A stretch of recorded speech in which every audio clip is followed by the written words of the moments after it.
हमारा जो ऑब्जेक्टिव है वो इस डी को फाइंड आउट करना है, राइट। अब इस डी को फाइंड आउट करने के लिए हमारे को कुछ अगर टेक्निक्स लगाना है, कुछ कंस्ट्रक्शंस करने हैं तो हम कर सकते हैं। जो जो हमने अभी तक 9th क्लास से पहले तक जो भी मैथमेटिक्स पढ़ी है वो सभी मैथमेटिक्स को इस्तेमाल करके जब जैसी जरूरत पड़े उसको जो है ना हमारे को यहाँ पे अप्लाई करने आना चाहिए। तो अगर ध्यान से ऑब्जर्व करोगे ना तो यहाँ पे आपको क्या पता है कि नहीं कि ये वाली जो चीज है ना यहां से लेके यहां तक, ये वाली चीज क्या अगर इस पॉइंट का जो कोऑर्डिनेट्स है वो x1 और y1 है तो क्या बता सकते हो कि नहीं कि ये वाला जो डिस्टेंस होगा ये x1 होगा, ऑब्वियसली ना। और अगर मैं इस point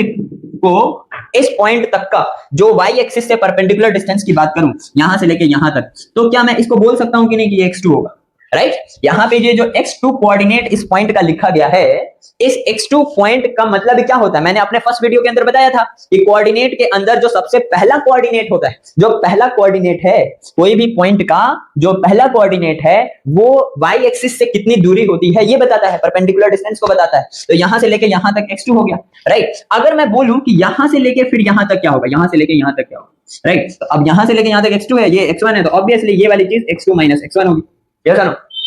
this is x2 - x1। उसी तरीके से क्या यहां से लेके यहां तक, बस यहां तक ये वाली जो चीज है ये y1 होगी कि नहीं होगी, तो ये वाली चीज y1 है और ये पूरा जो है ना ये y2 है। तो क्या ये वाली जो चीज है ये y2 - y1 होगी कि नहीं, y2 - y1 होगी, ऑब्वियसली होगा। अब अगर ध्यान से ऑब्जर्व करोगे ना तो ये वाला पॉइंट यहां से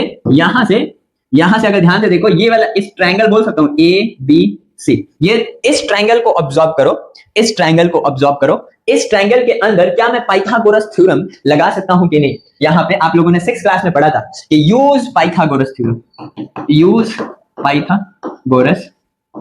थ्योरम। यहां पे अगर मैं पाइथागोरस लगा दूं तो क्या x1 और y1, x2 एंड y2 के टर्म्स में ये वाले हाइपोटेनियस जिसका नाम हमने d दिया है, जो हमारा कंसर्न है फाइंड आउट करना, जो हमारा ऑब्जेक्टिव है इस चीज को फाइंड आउट करना है, तो क्या मैं फाइंड आउट कर सकता हूं कि नहीं, ऑब्वियसली मैं फाइंड आउट कर सकता हूं, राइट। x2 - x1 का स्क्वायर प्लस y2 - y1 का स्क्वायर जो होगा ये बराबर होगा किसके, d स्क्वायर, यस ना। तो यहां से जो d की वैल्यू हुई है डिस्टेंस, ये होगी अगर मैं रूट दोनों साइड ले तो ये होगा x2 - x1 का स्क्वायर प्लस y2 - y1 का स्क्वायर।